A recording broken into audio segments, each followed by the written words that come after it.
بسم الله الرحمن الرحيم.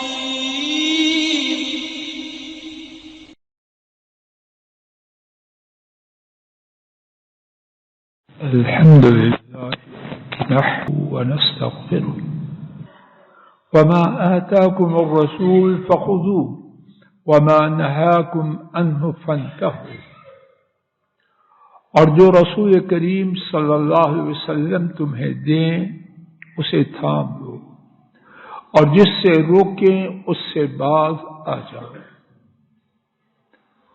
گزشتہ خطبہ جمعہ بات یہاں تک پہنچی کہ عمر فاروق رضی اللہ تعالی عنہ ان کی رائے تھی، ان کے پوتے نے سالم بن عبداللہ بن عمر رضی اللہ تعالی عنہم اجمعین، انہوں نے اپنے دادا محترم کی رائے کو ذکر کیا، اور پھر اس کے بعد اما عائشہ کی حضرت صلی اللہ علیہ وسلم کی سنت کا ذکر کیا، تو بے ساخت تو اعلان فرمایا کہ رسول کریم صلی اللہ علیہ وسلم کی سنت کو لیا جائے اور میرے دادا کی بات چھوڑی جائے۔ سوال یہ تھا کیا عمر فاروق رضی اللہ عنہ سنت کی پیروی کرنے والے نہ تھے؟ تو اس کا موٹا اور سادہ جواب یقیناً تھے۔ جس بات میں ان سے سنت کے خلاف کوئی بات آئی وہ متعدد اسباب میں سے کسی ایک سبب کی وجہ سے تھی، اور عام سبب یہ تھا کہ سنت کی وہ بات ان کی نظر سے اوجھل تھی، ان تک وہ بات نہ پہنچی تھی۔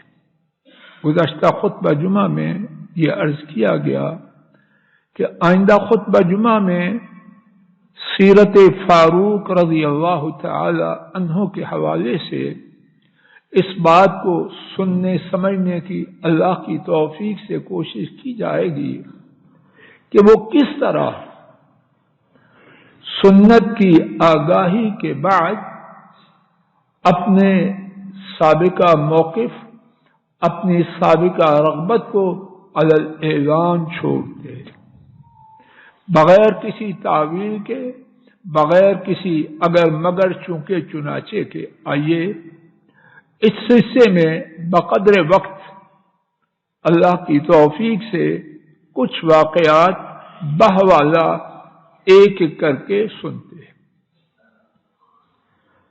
امام بخاری رحمہ اللہ نے اپنی کتاب اس میں ابو وائل رحمہ اللہ سے روایت کیا، وہ بیان کرتے ہیں کہ میں مسجد میں یعنی مسجد حرام میں بیت اللہ میں شیبہ کے ساتھ بیٹھا تھا، اور شیبہ سے مراد ہیں شیبہ بن عثمان العبدری رضی اللہ تعالی عنہ، اور یہ اس خاندان کے چشم و چراغ تھے جن کے پاس بیت اللہ کی چابی تھی، اور آج بھی اللہ کے فضل و کرم سے یہ بیت اللہ کی چابی اسی خاندان میں موجود ہے۔ شیبہ ابو وائل سے فرمانے لگے جس طرح تم اس وقت میرے پاس بیٹھے ہو اسی طرح عمر رضی اللہ تعالی عنہ میرے پاس یہاں تشریف فرما تھے۔ انہوں نے فرمایا، ایک ایک لفظ پر غور فرمائیے، اللہ کرے کہ میں بغیر کمی بیشی کے ٹھیک ٹھیک بات آپ تک پہنچا پاؤں، اور اس بات سے مجھے اور آپ کو زندگی پر چلنے کی صحیح راہ مل جائے، اور اس پر تادم واپسی تاحیات اللہ ہم سب کو قائم اور دائم رکھے۔ جناب فاروق رضی اللہ عنہ نے فرمایا حممت اللہ ادا فیہا صفرا ولا بیتا الا قسمتها بین المسلمین. حممت ایک ہے اردت، ایک ہے حممت. اردت ہے ارادہ کیا، حممت میں نے مصمم ارادہ کیا. شیخ فیصل جی، شیخ فیصل، میں نے مصمم ارادہ کیا. کس بات کا؟ کہ میں نہ چاندی چھوڑوں اور نہ سونا چھوڑوں، اور نہ سونا چھوڑوں مگر اسے مسلمانوں کے درمیان تقسیم کر دوں. یہ سونا چاندی کدھر سے آیا؟ حافظ ابن جوزی رحمہ اللہ لکھتے ہیں بیت اللہ میں قدیم زمانے سے لوگوں کے تحائف جمع تھے. لوگ اپنے تحفے کعبۃ اللہ کی طرف روانہ کیا کرتے تھے، اور وہ تحفے وہاں محفوظ تھے. اللہ اکبر، کہاں تھے، کہاں چلے گئے وہ؟ زمانہ جاہلیت کے لوگ بھی بیت اللہ کے تحفوں کی حفاظت کرتے، پونے پونے داموں بیچ کے دکانداری نہ چلاتے. کہاں تھے، کہاں پہنچ؟ اور کون لوگ؟ زمانہ جاہلیت کے لوگ. نثار صاحب، تو عمر فاروق نے سوچا کہ میں ان سونا اور چاندی کی شکل میں جو تحفے ہیں ان کو مسلمانوں میں تقسیم کر دوں.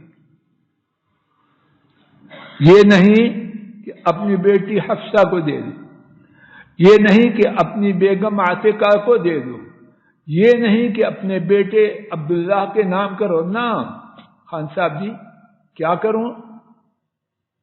مسلمانوں میں تقسیم کر دوں.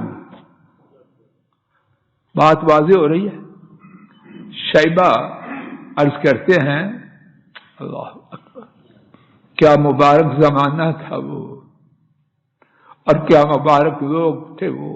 ہم نالائق اور ہمارے حالات نالائق، ہمارے نیچے نالائکی، ہم میں نالائکی، اوپر نالائکی، گندگی ہی گندگی. اللہ مجھے آپ کو اوپر نیچے سب کو ہدایت دے. کیا ہوا؟ شیبہ نے کہا ما انت بفاعل، تو یہ نہیں کر سکتا. فاروق جن کا دبدبہ اس وقت کی لوگوں کی نظر میں سپریم پاورز ان پر تھا.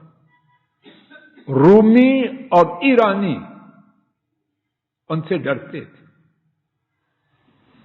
ان کے سامنے ان کی رعیت کا ایک بندہ شیبہ کہہ رہا آپ نہیں کر سکتے.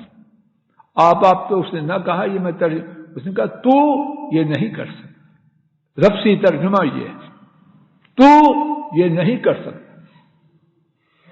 عمر فاروق کے روبرو کوئی کہے کیوں، اور وہ امیر المومنین ہیں، چھڑی ہمہ وقت ان کے ہاتھ میں ہے. مزاج کے خلاف بات کہی تو جسم کی خیر پھر اللہ ہی کرے. اور یہ کہہ رہا ہے سامنے تو یہ نہیں کر سکتا. فرمایا لیما کیوں؟ شیبہ نے عرض کیا لم یفعلہ صاحباک، آپ کے دو ساتھیوں نے یہ نہ کیا. کون دو ساتھی؟ بولیے. محمد کریم صلی اللہ علیہ وسلم اور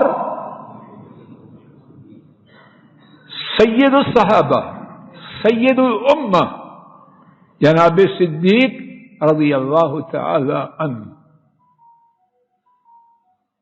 اب صدیق اور نبی کریم صلی اللہ علیہ وسلم کے طرز عمل کو سننے کے بعد ان کا جواب کیا تھا کہ ان کو بیکار رہنے دے، کچھ کرنا تو ہے، نہ نہ نہ نہ، یہ کہانی ہم نالائقوں کی ہے، وہاں یہ بات نہ تھی۔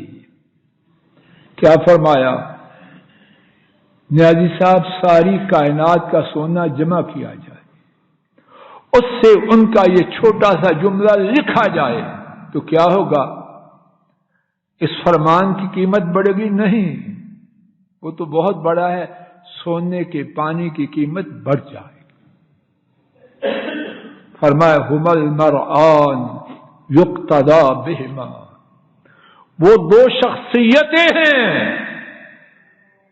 جن کی ابتدا کی جائے گی، جن کے نقش قدم پہ چلا جائے گا۔ الفاظ دیگر، میں عمر، میری کیا حیثیت کہ ان کا طریقہ مبارک سننے کے بعد اگر مگر چونکہ چنانچہ کی گردان پڑوں، کیا فضل الہی اور ہم میں سے ہر ایک اور ہر بیٹی اس طرح ہے؟ اللہ کرے ہو جائے۔ رانا الطاف جی بات سمجھ آ رہی ہیں؟ اگر ہیں تو الحمدللہ سجدہ شکر کرے، وگرنہ چودھری نظر صاحب کہانی کھوٹی ہے، اور اللہ نہ کرے کہ کہنے والے سے لے کر سننے والے سارے کے سارے اس کے آگے بولنے کو دل نہیں چاہتے۔ ہم المرآن یقتدی بہما، وہی دو شخصیتیں ہیں جن کی ابتدا کی جائے گی۔ اور دوسری روایت میں کیا ہے؟ فقام کما ہوا وخرج، جیسے تھے ویسے ہی کھڑے ہو گئے، جیسے تھے ویسے ہی کھڑے ہو گئے، اور بس نہیں، فخرج، اور بیت اللہ سے چلے گئے یا اس مجلس سے چلے گئے۔ مزید سنیے، اللہ محدثین کی قبریں نور سے بھرے۔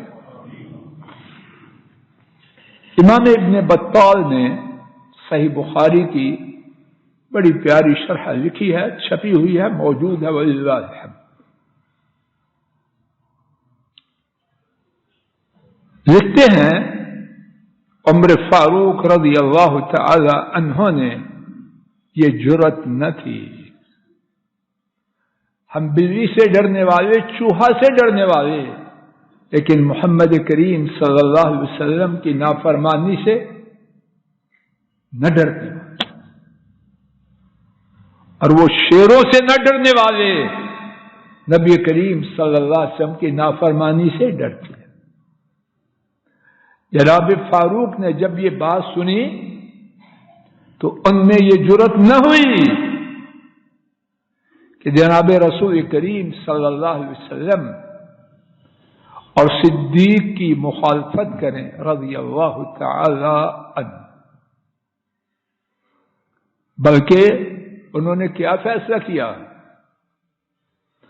انہوں نے فیصلہ کیا کہ ان پر، کن پر؟ فاروق پر، ان دونوں کی اتباع، تابعداری واجب ہے، اگر مگر چونکہ چنانچہ مصلحتیں، ضروریات، کہانیاں، قصے، جھوٹے سچے، مکر و فریب، ہیلا سازی، کوئی چیز ان کے اس عقیدہ کو نہ بدل پائی کہ نبی کریم صلی اللہ علیہ وسلم اور جناب صدیق کی راہ پہ چلنا ہے۔ عمر میں یہ جرأت نہیں کہ اپنی نئی راہ بنائے۔ اور بات یہیں تک نہیں، حضرات و خواتین اللہ کے لیے میں آپ توجہ کریں، کدھر گم ہو گئے؟ حج کر رہے ہیں، عمرے کر رہے ہیں، اور پروفیسر پتہ نہیں کیا کیا بنتے۔ بننا ہے تو یہ بنے اللہ کے نبی صلی اللہ علیہ وسلم کے سچے تابع۔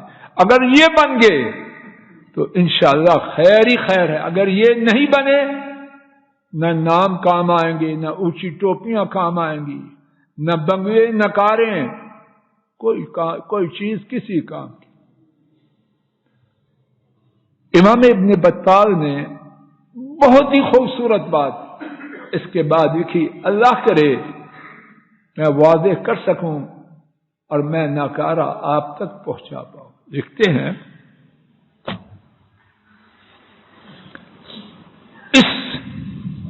اس میں یعنی اس قصہ مبارکہ میں یہ سبق ہے، ان کی بات کا لفظی ترجمانی مفہوم اڑ کر، لیکن انشاءاللہ بغیر ہیرا پھیری مجھے کیا ضرورت ہے۔ اس قصہ مبارکہ میں ایک یہ بات ہے، اللہ کے لیے میں آپ توجہ کریں کہ نبی کریم صلی اللہ علیہ وسلم نے جب کسی کام کو چھوڑا، جب نبی کریم صلی اللہ علیہ وسلم نے کسی کام کو چھوڑا عمدن قصدن، نہ چھوڑنا ممکن تھا، تو فرماتے ہیں عمر فاروق کے اس قصہ میں یہ سبق ہے کہ اس کا چھوڑنا واجب ہے، فرض ہے۔ عمر فاروق نے یہ گردان پڑی کہ نبی پاک صلی اللہ علیہ وسلم نے اسے روکا، کہا کہہ سکتے تھے کہ نہیں، یا کہا نبی پاک صلی اللہ علیہ وسلم کو پتا تھا کہ کوئی کہانی نہیں پڑی۔ ان کا سبق ایک ہی تھا جس کو محمد کریم صلی اللہ علیہ وسلم نے باوجود طاقت ہونے کے حکمران تھے، فتح مکہ کے بعد مکہ کا حاکم کون تھا، باوجود استطاعت کے نہ کیا۔ عمر میں یہ جرت نہیں کہ آپ کی چھوڑی ہوئی چیز کو مسلمانوں کی خیر خواہی کے نام پر بدل دے۔ تو کیا بات معلوم ہوئی، آپ جو کریں اس کا کرنا بھی ضروری، اور آپ جو چھوڑیں اللہ اکبر اس کا چھوڑنا بھی۔ کیسا یقین، عقیدہ اور مبارک نقطہ نظر ہے۔ اور سماعت فرما لیجیے، مانے نہ مانے لیکن انشاءاللہ غور کریں گے، ظفر صاحب مانیں گے، توجہ کیجیے، سکون اس میں ہے، رب ذوالجلال گواہ رائے صاحب، سکون اس میں ہے، اطمینان اس میں ہے، عزت اور بلندی اس میں ہے۔ محمد کریم صلی اللہ علیہ وسلم نے جو کیا ہم نے کرنا ہے، جو چھوڑا ہم نے چھوڑنا ہے، نہ رائٹ نہ لیفٹ، نہ دائیں نہ بائیں، نہ اگر نہ مگر، اللہ گواہ ہے۔ اور اللہ کرے جو بات زبان سے کہہ رہا ہوں میرے دل میں بھی ہو، اور اللہ کرے جو بات میں دل سے بھی کہوں آپ کے دلوں میں بھی اللہ اتار دے۔ خیر، سلامتی، سعادت، سکھ، چین، عزت مخلوق میں سب سے بلند محمد کریم صلی اللہ علیہ وسلم کی تابعداری میں ہے۔ ان کی نافرمانی میں نہ اطمینان ہے، نہ سکون ہے، نہ عزت ہے، نہ خیر ہے۔ دوسرا واقعہ امام احمد رحمہ اللہ نے روایت کیا، حضرت عبداللہ رضی اللہ تعالی عنہ نے اس واقعہ کا ذکر کیا۔ ایک شخص نے، اللہ محفوظ رکھے، اپنے بیٹے کو عمدن جان بوجھ کر قتل کر دیا۔ عمر فاروق رضی اللہ تعالی عنہ کی عدالت میں کیس آیا کہ باپ نے بیٹے کو قتل کیا ہے اور جان بوجھ کر۔ وقت ہو چکا، یہی بات کو روکتا ہوں، اللہ مالک کی توفیق سے ارادہ ہے اللہ تعالیٰ اپنے فضل و کرم سے آئندہ خطبہ جمعہ میں یہاں سے بات شروع کرنے کی توفیق عطا فرمائے۔ آج جو خلاف ارادہ تاخیر ہوئی ہے اس کے لیے معذرت خواہ ہوں، اللہ کرے کہ بقیہ زندگی میں ایسی تاخیر نہ ہو۔ وآخر دعوانا ان الحمد للہ رب العالمین۔ الحمد للہ نحمده ونستعینه ونستغفره ونعوذ باللہ من شرور انفسنا ومن سیئات اعمالنا من يهده الله فلا مضل له ومن يضلل فلا هادي له وأشهد أن لا إله إلا الله وحده لا شريك له وأشهد أن محمدا عبده ورسوله صلوات ربي وسلام علیہ۔ آج کے خطبہ جمعہ کا خلاصہ، رب العالمین کا حکم، محمد کریم صلی اللہ علیہ وسلم جو دیں اس کو تھام لو، جس سے روکیں اس سے باز آ جاؤ۔ جناب فاروق رضی اللہ تعالی عنہ ایسے ہی تھے۔ اس سلسلے میں ایک واقعہ اللہ کی توفیق سے عرض کیا گیا، دوسرا واقعہ جاری تھا، انشاءاللہ اسی سے آئندہ خطبہ جمعہ کا آغاز ہوگا۔ اللہ تعالیٰ اپنے فضل و کرم سے مجھ ناکارے کو، آپ سب کو، ہمارے کنبوں کو، نسلوں کو، بہن بھائیوں کو اور پوری امت کو جناب فاروق رضی اللہ تعالی عنہ کے نقش قدم پہ چلا دے کہ وہ ہر معاملے میں، ہر بات میں رسول کریم صلی اللہ علیہ وسلم کی بدل و جان اتباع اور اطاعت کرنے والے تھے۔ اللہ ہمیں اسی طریقے پر موت سے پہلے جائے، تب تک موت نہ آئے جب تک ہم اس طریقے پر نہ آ جائیں۔